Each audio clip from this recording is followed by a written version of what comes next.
कभी अस्त कभी सब्र कभी एहसास से डर लगता है। कभी अस्त कभी सब्र कभी एहसास से डर लगता है। जा बचा बिखरी हुई प्यास से डर लगता है। कभी अस्त कभी सब्र कभी एहसास से डर लगता है। जा बचा बिखरी हुई प्यास से डर लगता है। इसलिए शाम से करबला में नहीं आया यजीद, उसको ज़ैनब तेरे अब्बास से डर लगता है।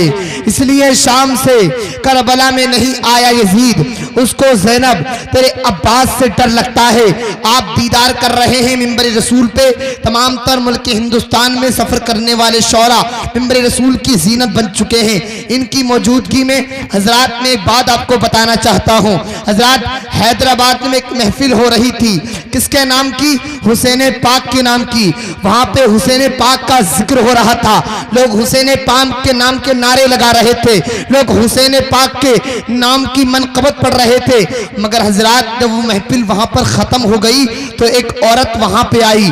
औरत कौन थी? डीएम, गैर मुस्लिम थी, आईएएस ऑफिसर, और उस बज़्म पाक में आ गई और उसने माइक लेने के बाद कहा, ऐ लोगों, मैं हुसैन से बड़ी मोहब्बत करती हूँ, हुसैन से मैं बड़ी उल्फत करती हूँ। ऐ लोगों, हुसैन का मैं जिक्र सुनती हूँ, उनसे मोहब्बत करती हूँ। मगर ऐ लोगों, मैं तुमसे ये सवाल करती हूँ। उस डीएम ने, गैर मुस्लिम ने सवाल किया, ऐ लोगों, मैं तुमसे सवाल करती हूँ, हुसैन पाक का इतना जिक्र होता है, हुसैन पाक का इतना चर्चा होता है दुनिया में, हुसैन के बाद, हुसैन करीम के बाद दूसरा कोई हुसैन क्यों नहीं आया? उसने सवाल कर दिया कि दुनिया में कोई दूसरा हुसैन क्यों नहीं आया। हजरात सारे मजमे में सन्नाटा हो गया। ये कैसा सवाल कर दिया? ये कैसा सवाल औरत ये पूछती है कि हुसैन के बाद कोई हुसैन नहीं आया, मैदान करबला के बाद कोई दूसरा हुसैन नहीं आया। हजरात पूरे मजमे में सन्नाटा हो गया, सारे लोग खामोश हो गए, सारे लोगों ने खामोशी इख्तियार कर ली।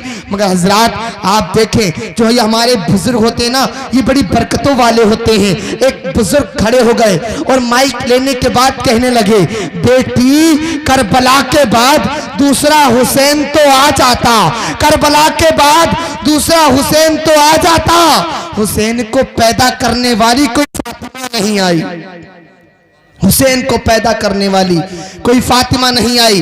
कभी अस्त कभी सर कभी एहसास से डर लगता है। जा बचा बिखरी हुई प्यास से डर लगता है। इसलिए शाम से करबला में नहीं आया यजीद, उसको ज़ैनब तेरे अब्बास से डर लगता है।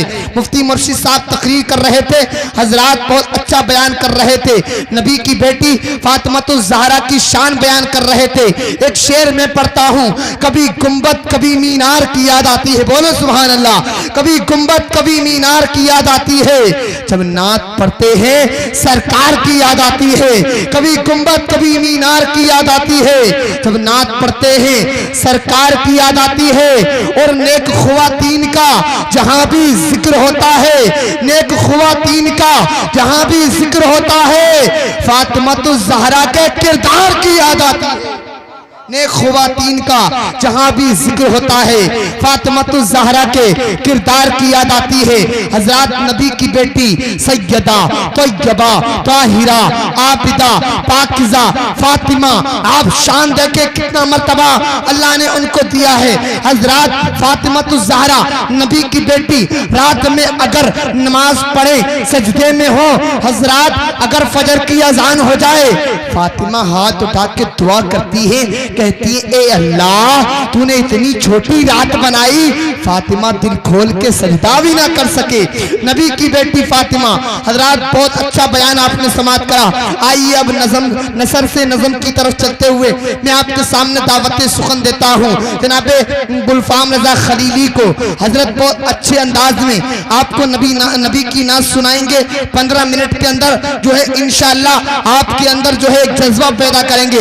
आइए मेहमान शायर का इस्तकबाल बुलंद आवाज से कर लें और हजरात इस अंदाज से नारा लगाएं, जमाने वालों को बता दें कि जमाने वाले डीजे बजाते हैं, जमाने वाले गाने बजाते हैं, मगर नबी के दीवाने नबी का मीराज सजाते हैं। अपने हाथों को उठाएं और नारा लगाएं, नारे तकबीर, नारे रिसालत मसलके आला हजरत फैजाने सरकारे मदीना शायर इस्लाम गुलफाम रजा खलीली नारे हैदरी